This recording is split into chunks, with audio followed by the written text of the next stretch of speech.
I'm Alicia. And I'm Liam. We both have OCD. And instead of spiraling alone, we decided to turn our symptoms into a podcast. You're welcome.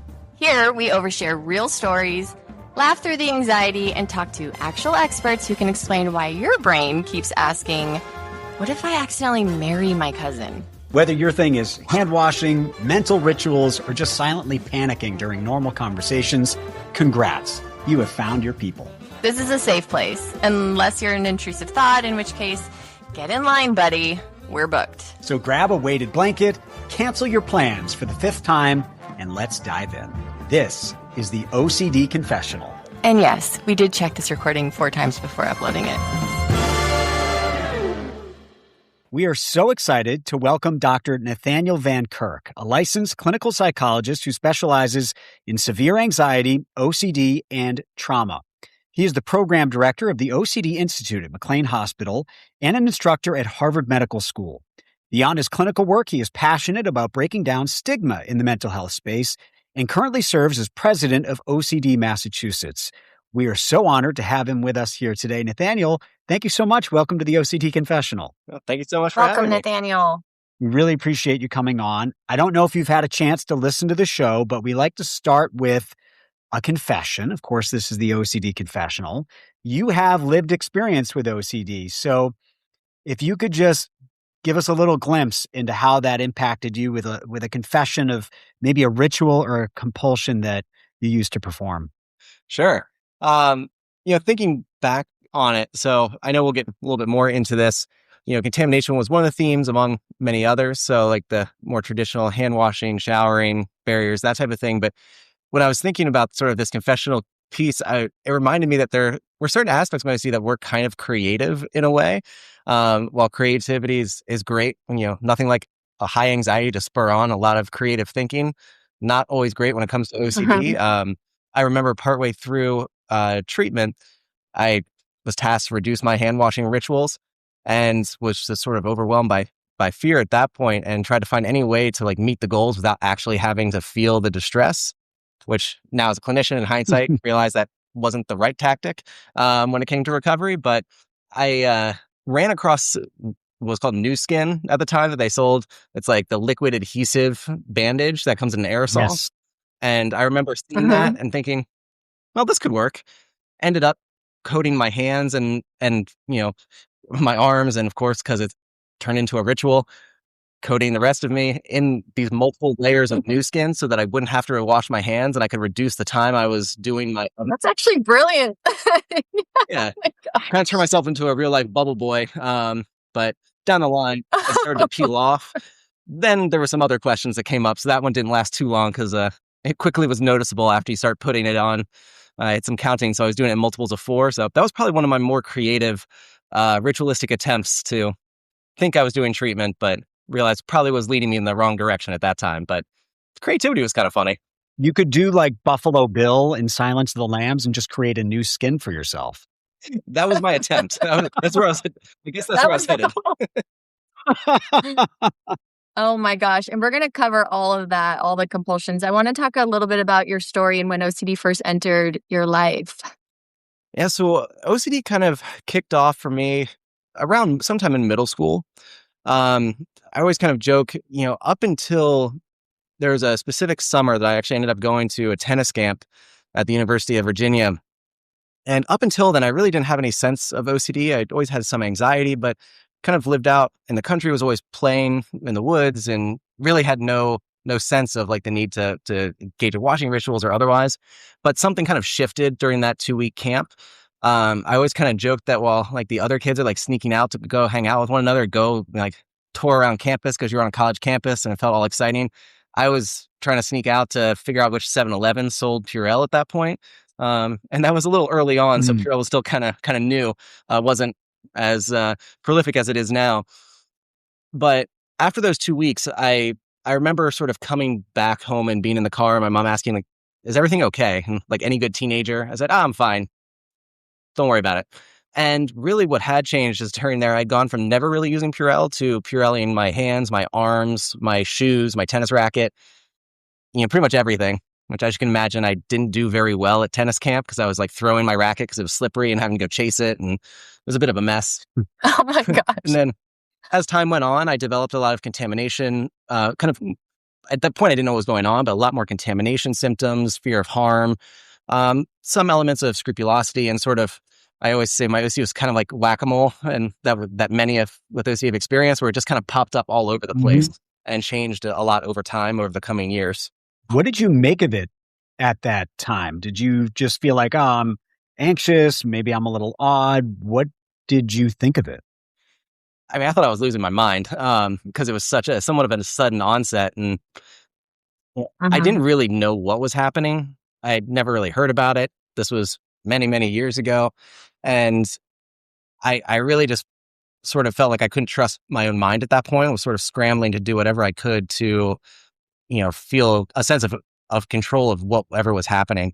I think early on, I didn't even really know what the obsessional fear was. It was just a sort of like impending sense of distress and anxiety and fear that would take over randomly. As the months went on, I tried to hide it. And so I was getting up at 2 or 3 in the morning to like wash my hands before my parents would wake up so that I could like go back to bed with, at that point, I remember putting like socks on my hands so that they would stay clean so that I could pretend like I wasn't ritualizing. I remember my mom found out one morning and kind of kicked the door open to the bathroom, and I had created a pyramid of bubbles. And because I had just sort of like scooped out the top, so I had room to continue to wash my hands, and just put them to the side in the bathtub, and was slowly just filling the bathroom with bubbles. And everyone's like, that. It was very quickly, I ended up in therapy at that point and started to have a language for what was happening. Do you remember some of those thoughts that were going on as to obviously contamination, the fear of it, but the core fear of it? Like, was it death? Not initially. At the time, it wasn't really death. I will say, as I got older and the OCD got worse, and I was in treatment that wasn't really the right treatment, I now know looking back at it, that did creep in where I had fears of getting any bloodborne pathogens, sexually transmitted diseases through touch, pretty much anything that could be transmitted by blood. But the idea that I would die, or one of the bigger fears that developed over time was that I would give it to someone else and be responsible for killing them. But then one of the early ones before it even got there was I ended up developing this fear that I was going to essentially get people pregnant by touching them or having them touch something that I had touched, all the while knowing full well that is not how that works. And so that's sort of where I like realized it became hard to trust my mind, because I knew rationally like this doesn't make sense, but the intensity of it was so high that I really couldn't make sense of what was happening in the very beginning. But then over time, it did become like that stayed, but then it kept growing into pretty much anything that could cause harm to myself or others. I developed hit and run fears when I started driving, and then it sort of like morphed from there. Yeah, that sense that it has robbed you of trust in yourself is such a powerful one. I still struggle with that to this day, where I have a fear that emerges, and on some level, I know that the fear is not rational, but there's another little voice in there going, well, maybe some part of this is true. And if you don't tend to it, if there's a 1% chance it could be true, then it's 100% going to happen in our mind. Yeah. And as you say, the stuff that your fear is focused on is such important stuff. Like the idea that you might have hit someone with your car and then taken off is a pretty big deal. So it's tough to tell your mind, like, shut up, because it's an important thing. What I want to ask is that you got into therapy when your mom came in, saw you with all the bubbles. What was that therapy at first? Did you go right into ERP, or did you have this experience that a lot of people with the OCD do, that the help you initially got wasn't all that helpful? I would say initially, especially because of when this happened, and the number of years ago that it happened, ERP wasn't as widely disseminated as it is now. And training in OCD wasn't really a core part of a lot of clinical training curriculums. And so I went into just sort of like some general, like some was psychodynamic therapy, some was talk therapy. There was some family therapy components into it. Had a couple that were, I now know like the kind of underpinnings of why they were approaching it, like the theoretical underpinnings of what they were doing. But I remember distinctly, and at this point I was a teenager, where someone was saying, well, he'll talk when he's ready and then we'll get to the root of it. And once we figure out the root of it, the OCD will fade away. We now know empirically that that's not how that works. And at that point, I was an only child, and there's nothing quite like telling an only child who spends most of his life alone in his head, I'll wait for you to talk.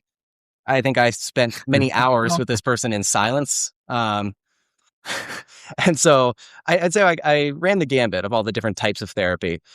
I eventually did get labeled as treatment refractory and was sort of told that, like, the best or my parents were told that the best that they could really hope for is that, I just get any basic job and hope to hold on to it. That my chances of recovery were pretty much non-existent at that point. Luckily, they didn't stop and kept finding more and more people to try. As any teenager, I didn't really want to go to more therapy, but thankfully I got dragged there and found a therapist who knew what ERP was, understood OCD, and kind of said, like, well, I'll go with you on the journey if you want to do it. Like, we'll give it a try. This is how it works. And if you're willing to give it a shot, I'll do it with you as long as it takes. And that actually ended up being the person that helped me the most. Over time, I was able to get my life back. My OCD faded into the background. But that was also sort of the impetus for me to get into clinical psychology on the research standpoint and the clinical standpoint, and understanding, what does treatment refractory OCD actually mean? How do you operationalize it? How do you adjust treatment for it? And then what does it really mean to do empirically based, good, like tailored treatment for each individual? And that's sort of where my career progressed out of. What does treatment refractory OCD mean? Just going to ask that. So it used to be called treatment resistant, and they sort of changed it because they realized that isn't really a great conceptualization of it. When we think about treatment refractory OCD, what we're thinking about is someone who's tried multiple empirically based treatments, both medication and behavioral therapy, and hasn't shown the treatment response in which we would expect based on the literature and the research. So essentially someone who's tried multiple trials, but something isn't catching or isn't clicking, or the learning isn't taking place. But ERP is not included in that. It can be. Sometimes what ends up happening is that someone might need a higher dosage of ERP. So like doing more hours of ERP than what's available outpatient, which is where places like McLean and the OCD Institute, where we do like 2 to 4 hours of ERP a day and partial hospital and residential come into play. Usually when that's happening, there's something else occurring, like a comorbid set of symptoms, or maybe some of the OCD hasn't, like in my case, I didn't always disclose all my OCD because I didn't want to talk about it. And so a lot of it was still happening in the background and it wasn't being addressed until my final therapist, who was able to catch it and say, like, well, if you just keep doing these rituals, your OCD is not actually going to change. You're just sort of like moving it from place to place. So you're in high school, you're starting ERP. Did you sneak off to the bathroom and wash your hands in between classes? How did that interfere with your school? Well, for many years, I held the record for having the most absenteeism, evidently, in school history that was excused because of therapy. And I was late to the bus every morning. So I spent most of high school chasing after the bus because I couldn't get out of the bathroom. And I did sneak off and try to pretend like I wasn't in there. So I would pretend like I forgot something, go in and out. I had a couple of really good friends, very luckily, in high school that we always sort of joke about. I was afraid to touch my locker. So I got one of those really, really big LL Bean backpacks, like that I used to have back in the day, and shoved everything I needed for the entire week in it so I wouldn't have to touch my locker. And so I would try to like sneak in and out of the bathroom, but it didn't really work all that well. Pretty much everybody noticed. And I never showed up to class. So by the time I was a sophomore, I was pretty much failing out of high school. I'd failed almost all of my classes. I had a really wonderful principal and guidance counselor who didn't kick me out of school, but actually gave me a chance to like make up all those tests in the last 2 weeks right after. And so I did end up passing. And then as treatment went on, my grades got better and I kind of got more in control of school. But the first 2 years of high school were a little rough. Lots of times skipping class to go wash my hands or sneak off or go check something to make sure I had a lot of checking rituals as well. And a lot of time spent trying to pretend like I wasn't doing it and not let anyone see it, which in hindsight didn't really work very well. So many people with OCD talk about their lost childhood, their lost teenage years, because they just miss out on the experience as a result of their obsessions and compulsions. Did you experience that? You said that you had some friends. Were you able to develop those friendships in a real way? And were you able to have romantic relationships? I would imagine, especially with contamination OCD, having a relationship can be really tough. It's like you're touching someone else, you're kissing someone else, their bacteria is now entering your realm. How did you deal with all that? I mean, high school is a scary place when you think that anything you touch could impregnate like the half the school. It was a complicated way of navigating high school for sure.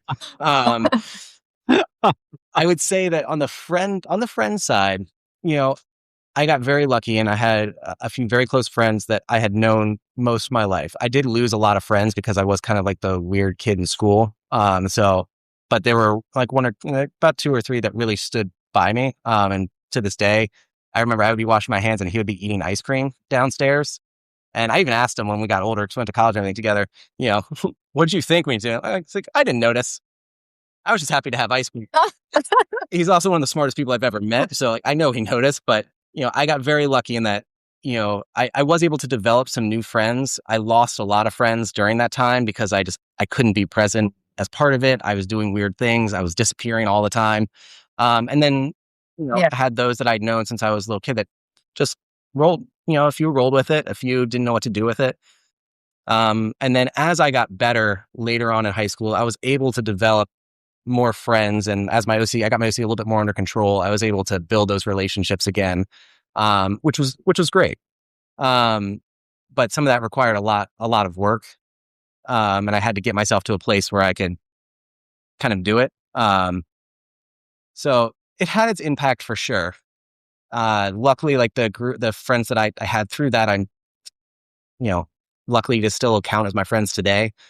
And now that I'm more open about it, like they have some understanding of it. And we always joked in college as like my OCD really went into the back burner, but sometimes something would pop up and that same friend would be like, what are you doing? And I'd be like, oh, good question. He's like, yeah, we got to go. And we'll just keep on going with life. And then, a year or 2 into college, my OCD kind of disappeared and faded in the background and never like really thought about it for a couple of years. And so I felt very lucky in that front. You mentioned the loss of that. And I think that's very true. Once you start getting into recovery, there was a time where I was like, oh, I want to go make up time. But as I got a little older, I also realized like trying to make up time for what you missed in middle school and high school, if you did that as an adult, isn't quite the same. And that wasn't really the goal, was to make up time, but to create new experiences. And that took a little bit of time for me to kind of accept that I had lost a big part of this. But I'd also gained a lot of things from it. I learned a lot through the process that ended up benefiting me, since then. I always say ERP skills are life skills. It's just a matter of when you develop, because whether you have OCD or not, uncertainty is a fact of life and fear is a fact of life. So if you can learn to overcome your OCD, you're already prepped to deal with everything life has to throw at you. And so I was thankful for that. It gave me a career, gave me close friends. And, there's a lot that was gained from it too, but there is still that sadness of like the stuff you miss out on as you're going through it. And like the feeling of like, I need to make up for time. So you're not going out into the woods now and smoking a joint and crushing some beers? Impregnating women? I left those high school times. Well, the funny part about that is I'm expecting our second child in March. So, Oh, congrats. Yes. Did you just touch her to get her pregnant? Or? Yeah, we'll never know. We'll just have to sit and who knows. However it happened, it happened. There's a lot to cover there, and there's a lot of directions we can go. There is a lot of fear in life. There is a lot of uncertainty, and you have to learn how to sit with that moving on and practice ERP in your everyday life. And I'm curious about trauma. I'm curious about how trauma across the lifespan informs both the expression of OCD and the recovery process. I had a highly traumatic childhood and later developed OCD, and I've also experienced significant adult trauma, like my mother fell down a flight of stairs and was instantly paralyzed from the neck down. I guess, how do experiences like this shape our nervous system and influence OCD symptoms over time? This could be a whole talk in and of itself, and it is an emerging area of research. So it's one that I fell into it and working with some colleagues on probably around 10 years ago when I was working in the Veteran Affairs Hospital, and started to realize that there's actually a lot more OCD that was overlooked in the VA with veterans in combination with PTSD than what was necessarily coming out in some of the data. And we were able to see some variability in that data to realize it's probably a bigger issue than we initially thought, because it usually is treated in silos. But the thing that we've learned is that the impact of trauma on OCD is variable, and it goes person to person. There are a couple patterns that we can see, but in some cases we see that the experience of trauma can increase OCD severity or change its theme. If someone has OCD and PTSD, generally speaking, the OCD severity is higher. We also know that that's not true for everyone, where it is detrimental. For sometimes it is completely separate, but there are instances where like the themes of the traumatic events and the obsessional fears overlap, and they kind of develop this structural connection where like OCD becomes like this unhelpful or maladaptive coping mechanism where someone's trying to keep control following trauma and trying to cope with the trauma-related symptoms. Yeah. Mine got extremely worse after my mom's accident, because now that was a possibility, right? That was a real thing that could happen. And I had OCD before that, but now it shows up in a way where it's like, every time my kid leaves the house, I think he's going to get paralyzed in a bike accident. And it's now a more rational fear because it did happen to someone very close to me. How important is it to address the trauma first before starting ERP? I would say that, so here's the fun answer. It depends. Part of it is that there are times where the OCD is so in the way that trauma treatment can be really hard to do. And sometimes we have to peel a little bit of like the OCD out of the way, like peel back the rituals, get them out of the way to allow trauma processing, the way our brains are hardwired to do it, to take place. There are other times where the re-experiencing symptoms, so like intrusive memories or images or dreams, hypervigilance, are so intense that doing ERP feels incredibly overwhelming, and maybe someone isn't in a place to do it yet. And then we would want to do some trauma work first and then move into the OCD work. There are instances where when they're really connected and they're overlapping, some of our data cases. That's what I was just going to say. Yeah. So in those cases, a lot of it is actually showing that if you can do like what we call an integrative approach, where you're taking empirically based principles for trauma treatment and OCD treatment and weaving them sort of together, specifically for those overlapping themes, that can be potentially an effective avenue to reduce both at the same time. Sometimes what does happen is that when OCD gets better, the trauma symptoms get a lot worse. Or when you start working on the trauma, the OCD symptoms amp up and they sort of maintain one another. In those cases, trying to work on them together or simultaneously or like in an integrative way tends to be what we think is the best approach. There's a number of case studies and some pilot studies, but we still need larger scale studies to truly validate those approaches. I mean, how would I find somebody that can do both, and where do you start with that? If it is intertwined and they overlap, it's like, do I address the trauma first? Do I go to somebody who specializes in ERP? It's tricky. And especially for me, because I have a lot of trauma. I have a lot of stuck trauma that I've worked on my own.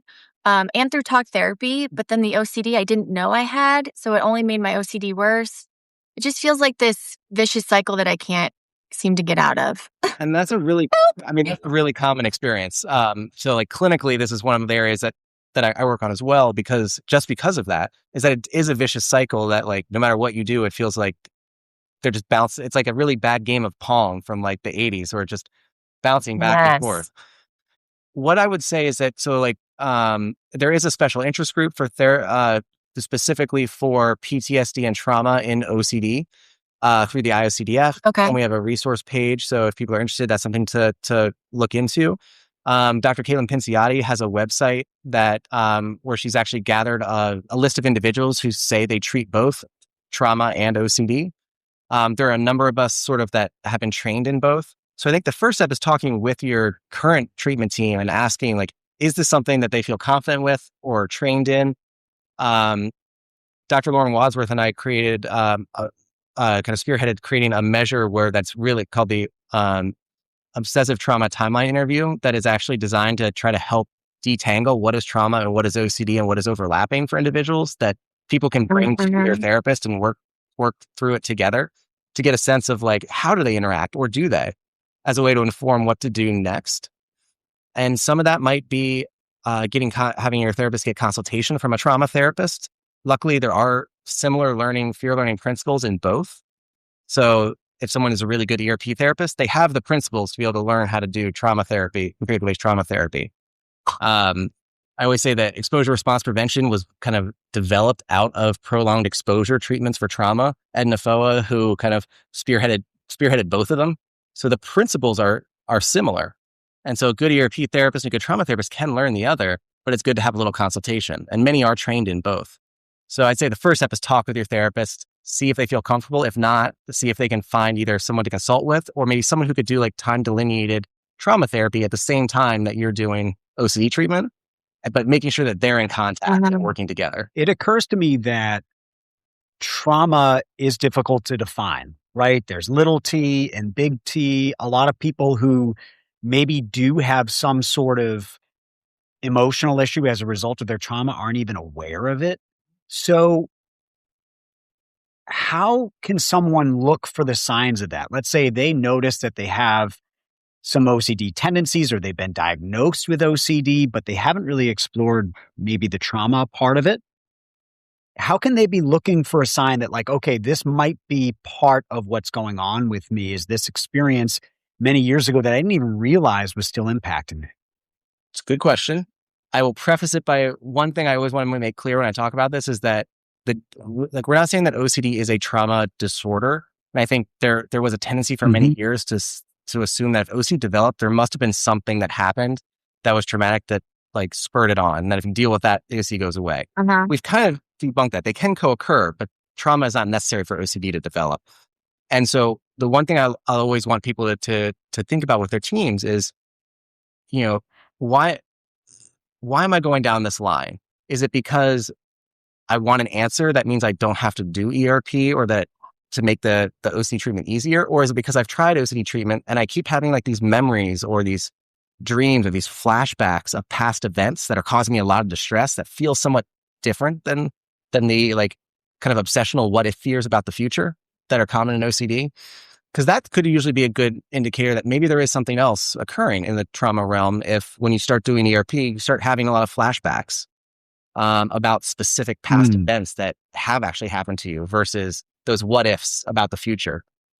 And so, I think that if someone hasn't explored it, but they're noticing that something isn't quite fitting, or they feel like the way that they're going through ERP, it doesn't feel the same way that like others with OCD have described it to them, or that their therapist is saying it should happen, it's worth exploring. And it may or may not be.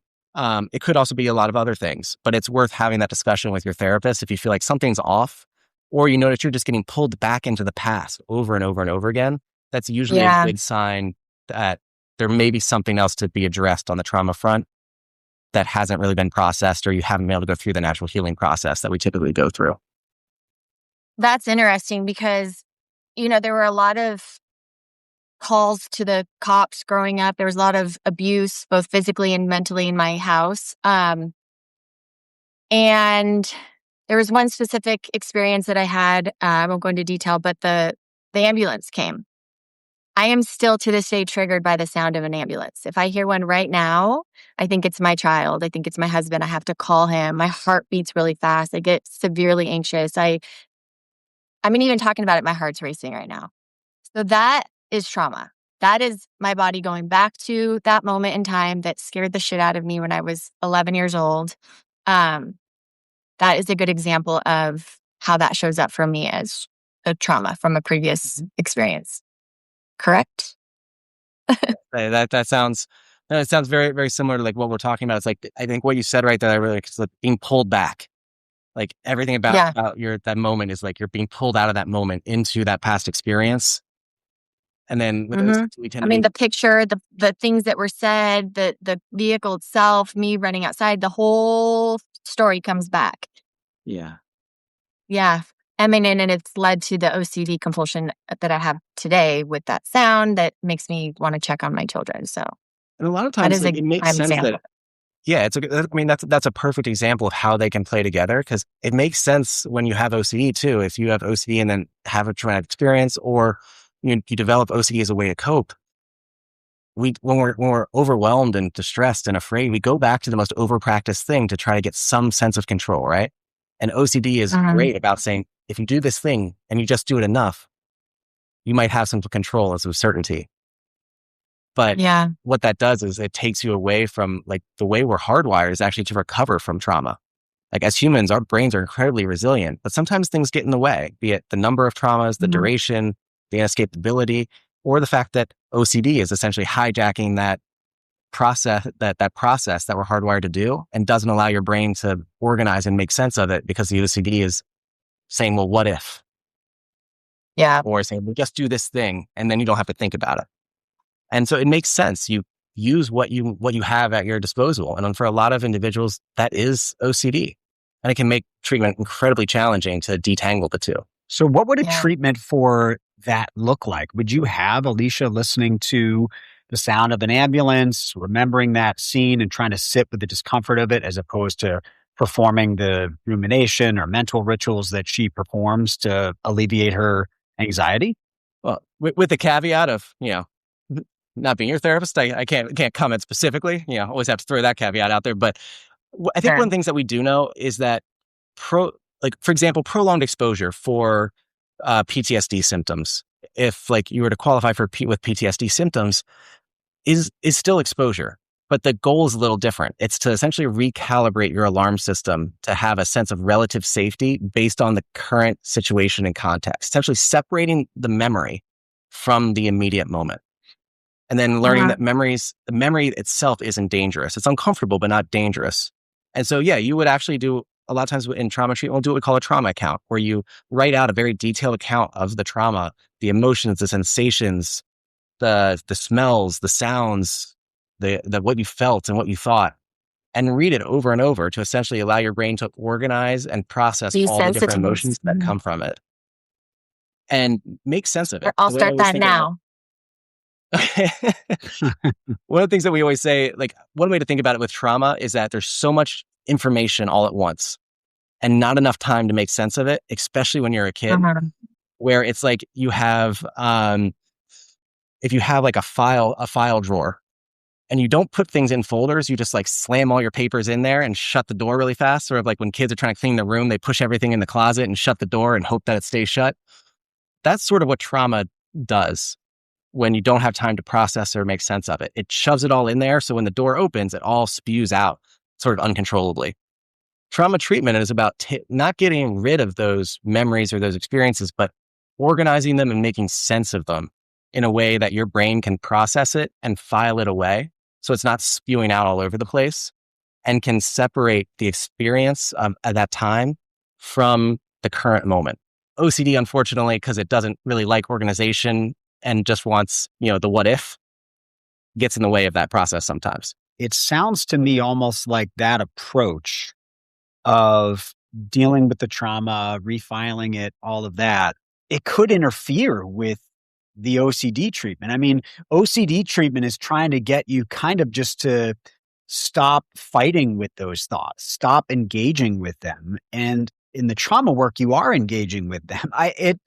It seems like it could really That's why I'm complicate things. 41 with OCD, ADHD, and, and anxiety, Leah, because I don't know how to get the help that I need. The place that I always start, and I think that the group of us that have been researching this sort of always start, is in order to figure out where to go first, it's important to be able to understand and work with your team to figure out what is OCD, what is trauma or PTSD symptoms, and where do they overlap, and actually write them out and name them and pull them apart so you can understand what the function is, where are they functionally connected and where are they not. Because unfortunately, and I've seen this with when I used to do inpatient cognitive processing therapy in the VA, individual had OCD and was doing all the right things for trauma treatment, but the OCD was getting in the way because they were doing a lot of rituals while they were doing the trauma treatment. And so what the learning that their brain took from it is, I can cope with trauma only if I ritualize. So we essentially had to pull the rituals out of it, have them resist the rituals while still do the trauma treatment and support through it. And then both sets of learning were able to like solidify and take place, and great progress was made. Do a lot of the OCD symptoms go away when the trauma is dealt with? One of the things that I think comes up a lot is the idea that if they're connected, if I can just deal with the trauma or get closure on that, the need for OCD will disappear and my rituals will just fade away because there's no point to them. Unfortunately, while like the intensity may go down of like the obsessional thoughts, OCD is a learned system, right? It's a system of learning that sustains it. And it's that idea that when you ritualize, it reinforces this idea that this feeling or this obsessional belief or thought or image is dangerous. And your brain tags it as dangerous.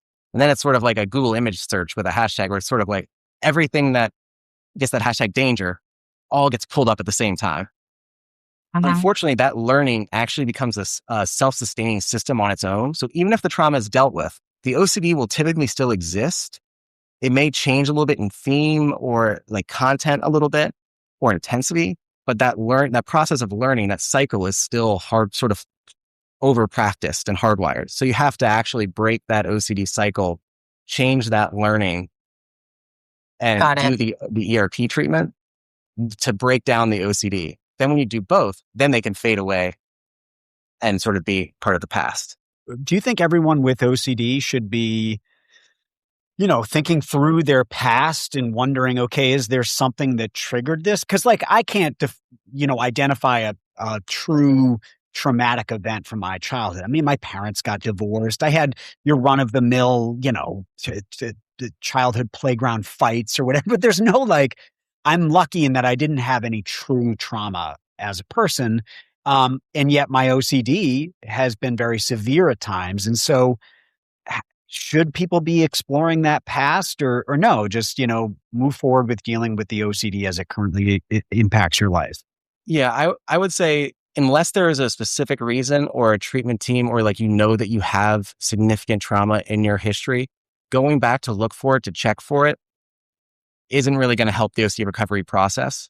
It's one of those things that, I think, Alicia, you kind of described it, like you'll know if you have it because there'll be those moments where you just get pulled out and pulled it back into the past. And, that's an undeniable experience, right? Like when it happens, there's no doubt that it just happened. And so I think, in those instances, it's good to try to figure out, are they connected or not? But allowing that both of those could be true. Both paths can take place. But if someone hasn't had that experience, then I would really caution them against trying to like go through their past with a fine-tooth comb to try to figure out what caused it. Because we know that with OCD alone, it doesn't matter if you figure out what caused it. The OCD is still already self-sustaining and exists. But it also opens up a lot of windows for OCD to start to like enter doubt into your history, right? Did I murder that guy? I might have murdered that guy. Was that bump on my car actually because I, hit it with a lawnmower? Or was it the person that maybe was going through the crosswalk in Boston traffic and I was in a hurry? Who knows? But yeah, that is one of the things that I would say I do caution people against, because OCD wants to find an answer, right? It wants that 100% certainty answer of why, but there isn't always a why, because OCD is so heterogeneous. It takes so many different paths, so many different presentations. We don't want to force there to be a why if there isn't, because it then essentially puts OCD into your past as well. We'll be right back. But first, a message from our sponsor. The same distressing, unwanted thoughts keep playing over and over in your mind. The same rituals keep eating up your time, holding you back from enjoying your life. You've tried talk therapy before and spent session after session diving into those thoughts, trying to understand them, trying to fix them, but somehow they just get worse. And the shame piles on because you think, why isn't this working? What's wrong with me?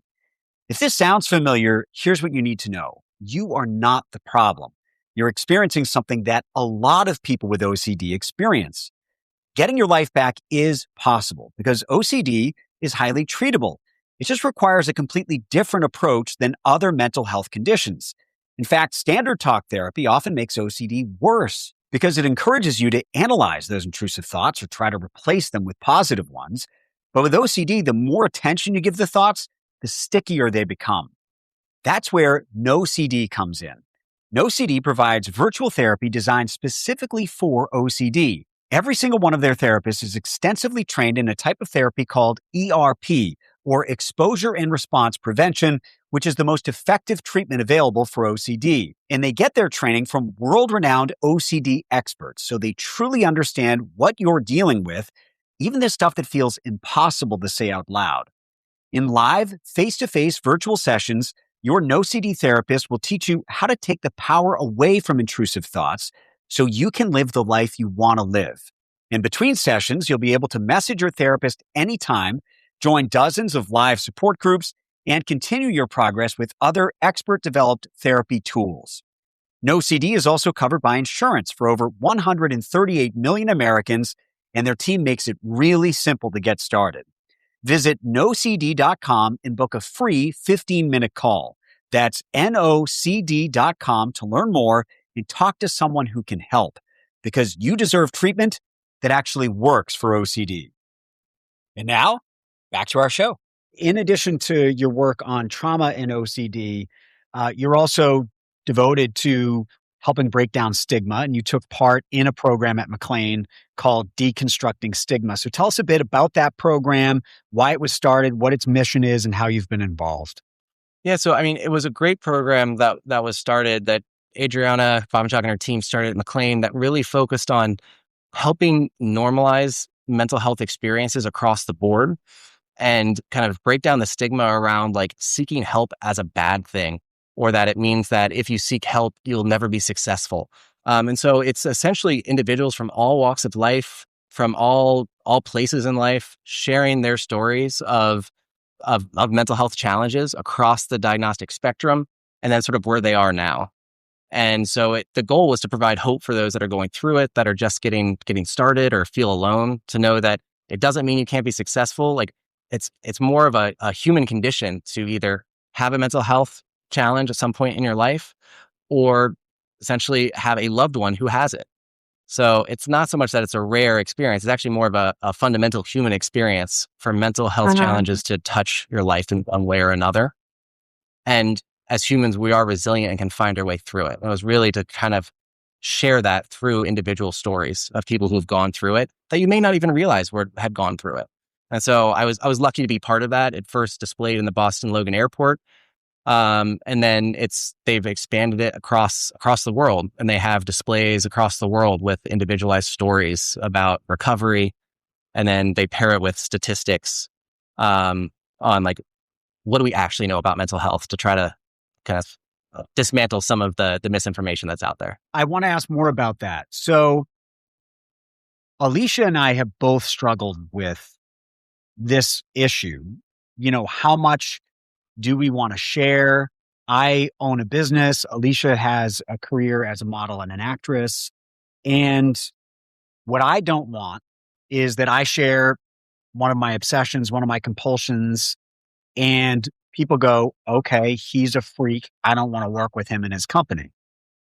I think we're still dealing with that. I think we've come a long way with stigma, but I've talked to a lot of people who have DM'd us on the show and said, I would love to share my story, but I'm not going to because I'm worried that I'll be labeled as a psycho or a pedophile or whatever.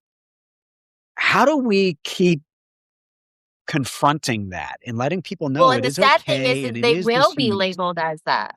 That is the sad thing, right? Because not enough people are aware or willing to admit that they also struggle, and they want to hide behind the mask and continue to judge people, and not do the work, you know? So it is a scary position to be in. Yeah, it definitely is. And I think that what you're both alluding to is there are some real concerns that I think you have to consider when you're sharing your story. So, you know, one of the things that came out of my own experiences, and then going through my doctoral training, and I was very, very lucky, and that I had a graduate advisor in George Klum, and the Virginia Tech kind of graduate staff who knew I wanted to balance these two, and instead of just like ignoring it and putting it off to the side, they helped me learn how to do it as my career progresses, to think about what are the risks, but also what are the things that are important for me to share, and how do I share them, and why do I want to share them, and when to share them in a way that's effective. How to balance the advocacy world and the clinical world and the research world, for example. And so the thing that I've developed over time, as I've started to like I've done some mentorship with others who've been through this, especially who are in the medical or behavioral health space, because there is still a lot of stigma about having your own mental health challenges, in those areas, is thinking about when you want to share, what is your goal? What is the message you want others to hear? And then what parts of your story help you solidify that or explain that? And then I think the most important thing that you can do is think about for yourself, what is your line in the sand that you feel comfortable sharing and having everyone know, and you have a practice story about how you talk about? Draw that line and then practice the versions of your story for the different contexts you're going to be in, so that you feel confident in being able to share that message in a way that you feel comfortable without accidentally sharing things you don't feel comfortable sharing. Because that's usually where I'd say, like clinically, we talk about the self-disclosure, where it gets problematic is when someone's trying to do it on the fly. And then they realize, I shared something that I don't want out there. As one of my mentors said, once you ring that bell in today's day and age, you can't unring it because it's there. Right. Yeah, but isn't that such a shame that you have to filter yourself in that way? Like, I think about people who struggle with taboo OCD, pedophilia, sexual harm, and what a gift for them to hear from someone else who is going through it, because it is rare, and that much more rare that someone is willing to talk about it. And I, I, I just think about how many people we've lost as a result of the fact that they think they're alone. Yeah.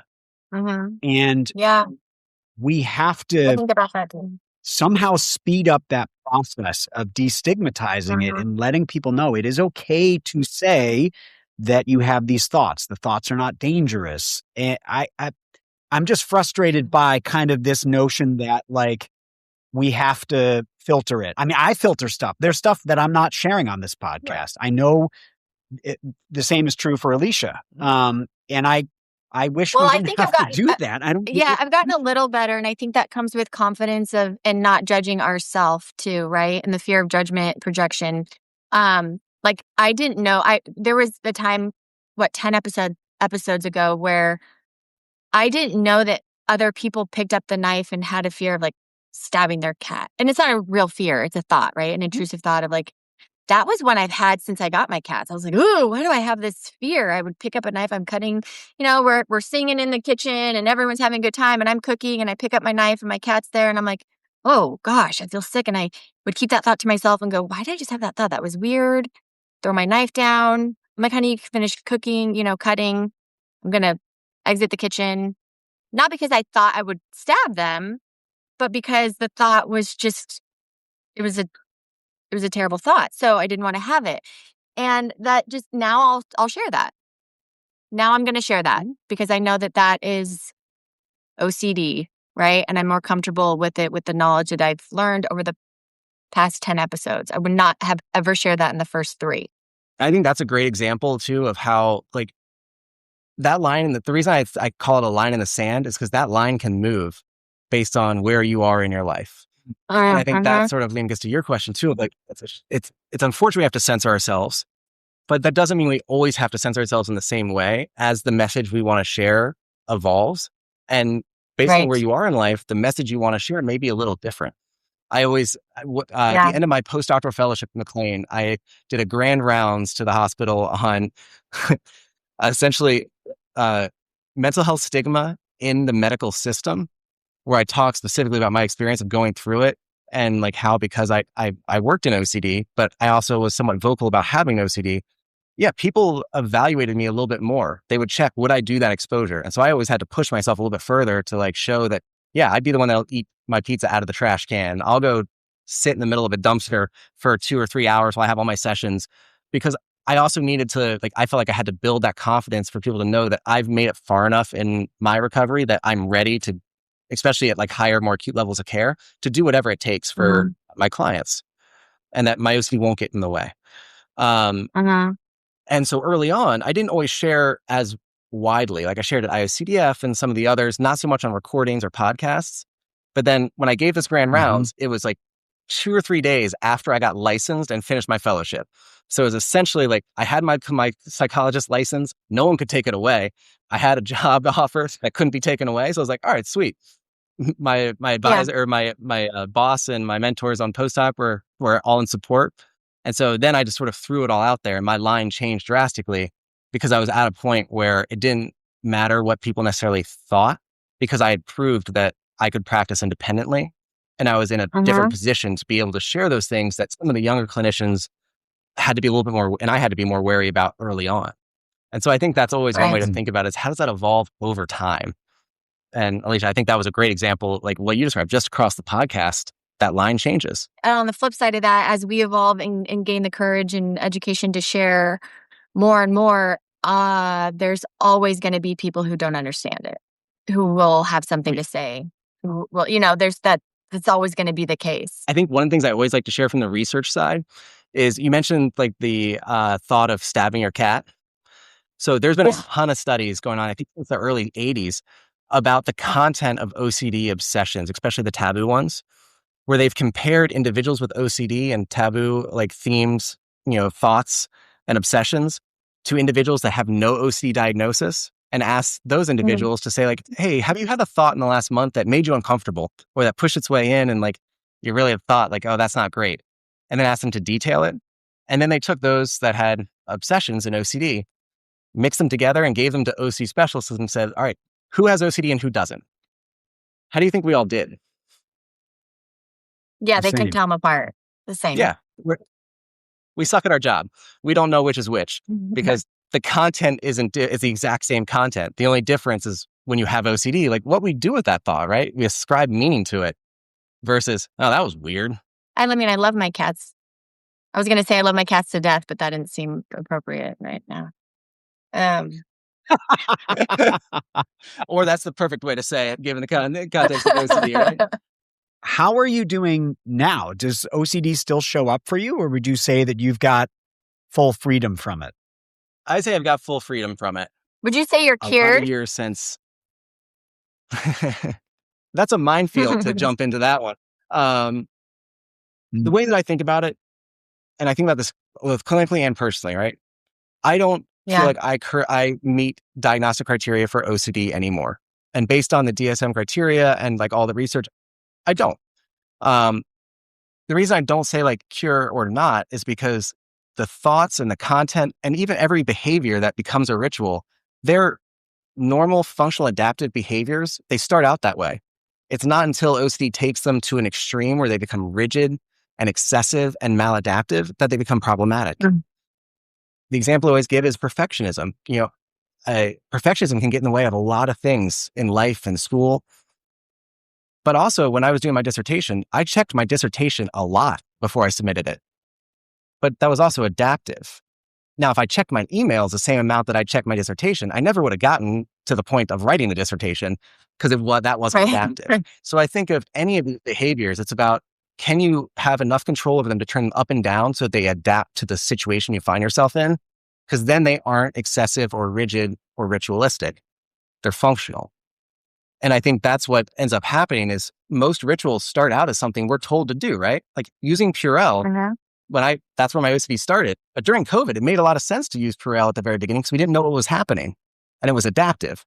But then if that behavior continues to the extreme where like you can't touch anything or do anything, then it's no longer adaptive and matching to the current situation. So would I say that my OCD is in the rearview mirror? Yes. It's been a number of years since I've had like even a flare up or anything where like I caught myself. There were times in grad school, I remember, where I was living off of Doritos and Pepsi, doing, my dissertation stuff and pulling all-nighters multiple nights a week, that I remember one morning, it was like 3 or 4 in the morning. I kind of came to and I was standing at the mirror in the bathroom washing my hands. And I had no recollection of how long I'd been there or why I was washing my hands. I was just like, well, this feels familiar. Wow. I should stop this. And I just shut off the water and walked away. And I was like, all right, well, now I'm not going to do any hand washing for a while because I don't know what that was, but I'm not going back to that. And then it all faded into the background. So yes, I would say that I won't go on the cure because I feel like, the comment section will be filled with caveats on that. But I do believe that OCD can be in the rear view. It is very hard. Can be painful work, but it's really well worth it on the other side. Everybody's recovery looks a little different based on what you want it to be and how much, like where you're at and what else you have going on. For me, I was able to put it in the background. I also say that's not the only thing that I've ever struggled with or will ever struggle with in the course of my life, because being human is super messy. If someone's listening and they're worried that their child might have contamination OCD, what are the signs they should be looking for? What would tell them, okay, yes, I need to bring this kid in to see someone? I think one big one is if they are hiding things, right? If they're sort of hiding like washing or cleaning rituals or stop touching things that were important to them before, that's like an abrupt shift in like what people are and what someone's doing, especially if it's something they used to do and they used to like, or that they're willing to touch, or showing a lot of distress at like day-to-day things that they used to do. That's usually a good sign that maybe something's going on and worth just being proactive. Like even if it doesn't turn out to be OCD, it's better to be proactive if there's something that's causing a big shift in behavior. If someone listening right now is trapped in contamination OCD, what would you want them to hear? I want them to know that they don't have to be trapped forever. I think the thing that I always say with OCD is like, if you can conquer the fears that your mind creates, there's very few things in life you can't conquer, because there's nothing more terrifying than the things that your mind can create when it's just you and your thoughts in a room. And so if you're trapped in that contamination OCD, it is something that you can overcome. And it doesn't mean that's time wasted. It just means you've had to learn life skills about how to deal with the fear and uncertainty that's going to be present throughout all of life earlier on. And now you're prepped for what comes next. When you were going through your exposures, what was the toughest part? I think one of the toughest parts was that at a certain point, when I was in the midst of it, it became really hard to detangle what was it that I was supposed to do because it was a value and it was important to me, like to protect others. And especially when like at that time, I was religious at that time. And then my OCD crept into that too. It kind of crept into all the things that I held as values. And at that age, I didn't know how to detangle those or what to do with it. As I got older, I was able to understand this difference between, the OCD, how OCD distorted my values and told me this is the only way to live that value, by ritualizing. And then realizing that there are lots of different ways to live values. And we naturally change how we move towards our values as we age, as we grow, and that's okay. And so I think there was part of it where I had to like let go of that idea that letting go of my rituals, my OCD, means abandoning these values of like looking out for others, protecting others. And that it's okay to joke about some of these things and be lighter about it. Like I joke all the time about, if there's a time I'm going to do a hit and run, it's when I'm late for work in Boston traffic, because no one pays attention to how to drive, and pedestrians are just going wherever they feel like it. And it's kind of annoying. And so, if there's a time, who knows, it might still come. I'm glad you say that, because that's the whole point of this show, is to inject a little bit of humor and give people that, I don't know, that space to laugh at the issue, because Alicia and I both feel that there is a lot of power in that. So I'm glad that you say that as well. And I wanted to just ask you one more question about that issue of your values and how OCD disrupts that, because take contamination, for instance.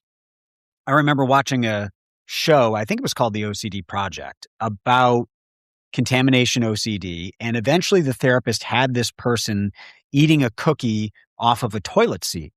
And my reaction to that, watching, and I didn't know I had OCD at the time, and my OCD has not been focused on contamination, but I can remember saying to my wife, who's a psychologist, I said, but he shouldn't eat a cookie off of a toilet.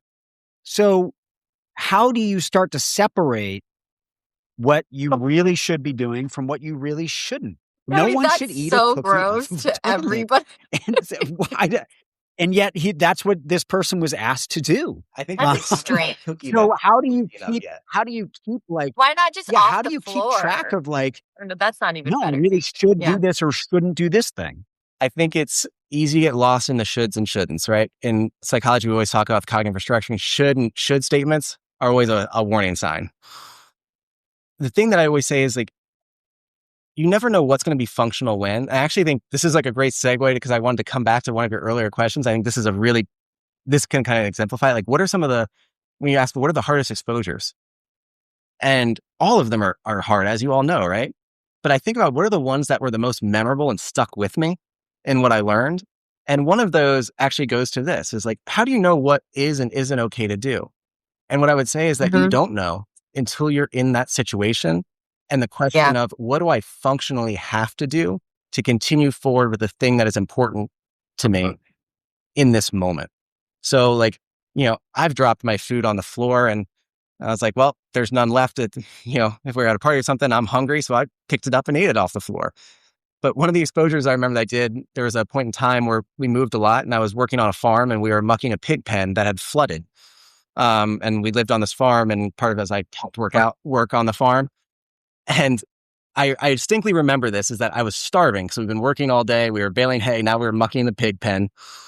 And, there were some Eggo waffles that someone else had brought out, and I was hungry, but I was also standing up to my knees in liquid pig crap with a shovel and a bucket. But I hadn't eaten in a while. It was hot. I've been working. I was hungry.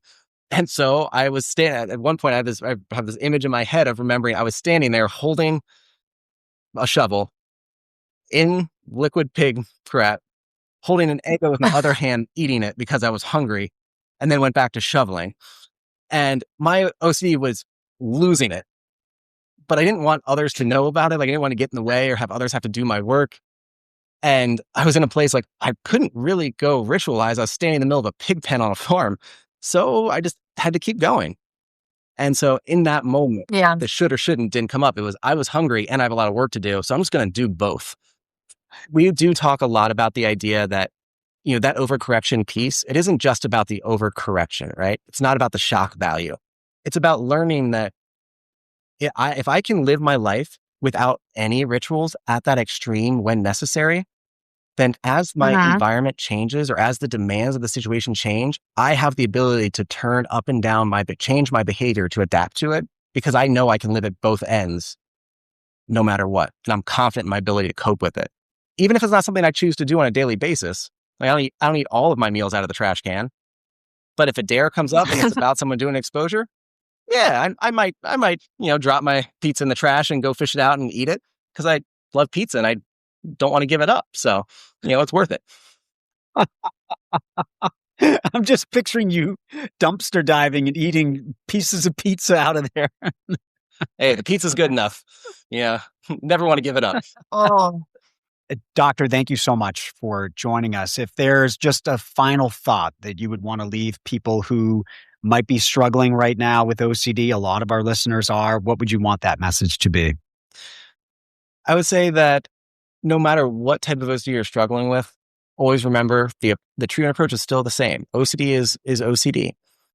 And you have the skills and the ability to push through it. It's incredibly overwhelming, incredibly fearful. But at that point, if you can face that fear, you can face anything that's ahead of you. And wherever you want to go isn't out of reach. It's just a matter of how much you want to put on the line to get there. And if you want to move through OCD and you're willing to put it all on the line, put it all on the line, because life on the other end is well worth it. And you get some really interesting stories when you throw it all out there and just live life. Because I think the final thing that I would say is that if you are going through treatment and trying to approach it in a way where you're trying to force recovery or saying, I can't move on with my life until I hit this point, the deck is sort of stacked against you in that way. Real recovery happens when you get busy living life. And that's when OCD fades away, because you're busy doing other things that are important to you and practicing the skill you've learned in therapy on a day-to-day basis in your life. So don't put your life on hold. Go live it and make it worth it, and figure out why is it worth it for you to take that risk, that even if all of your OCD comes true, at least you'll have a great story to tell in the process. I love that. Yeah, go swim in some pig shit and eat an Eggo waffle. That's right. Especially, Eggo waffles and honey, I highly recommend. Delicious. Thank you, Nathaniel. Thank you for sharing your story with us. My pleasure. Thank you so much for having me. Wait, Liam, so you had your first actual real session with no CD. I know that a few weeks ago you had your free consultation. Now we're diving into the hard stuff. Do you want to talk about it?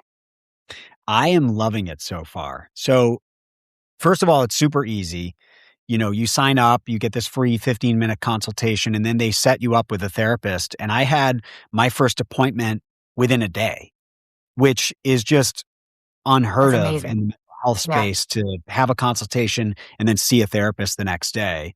And we've spent the first couple of weeks just going through my history, my medications, what counseling I've done in the past.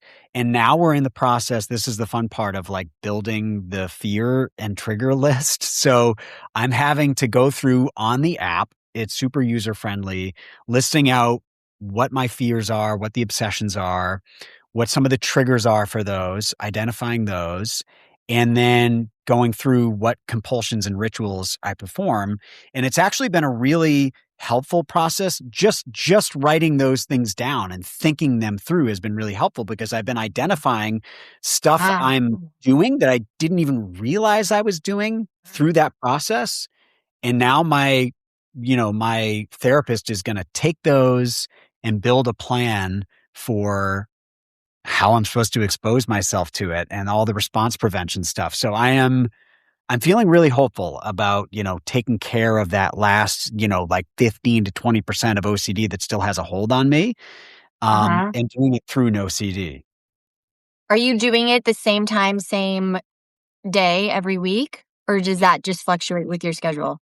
Well, the nice thing is that in the app, I can see all of her availabilities and then match them with mine and then just sign up when I'm available. They want you in the first few weeks to do it twice a week, but it's really flexible and you can kind of fit it in when it works with her schedule and yours. So the interface is really user-friendly. You can do everything through the app. You get reminders about your appointments, all of the assessments that you're supposed to fill out are all done right through the app. So that's been really helpful. I love how easily accessible this is through the app and everything. And I think it's covered by insurance for over 138 million Americans.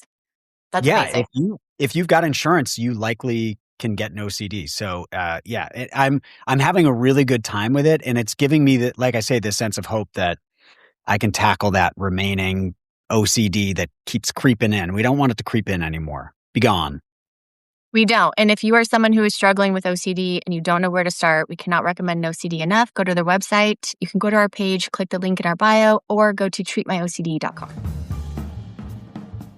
Thanks for listening to another episode of the OCD Confessional. Be sure to follow this show so you get new episodes. You can subscribe to us on YouTube or find us on Instagram and TikTok at the OCD Confessional.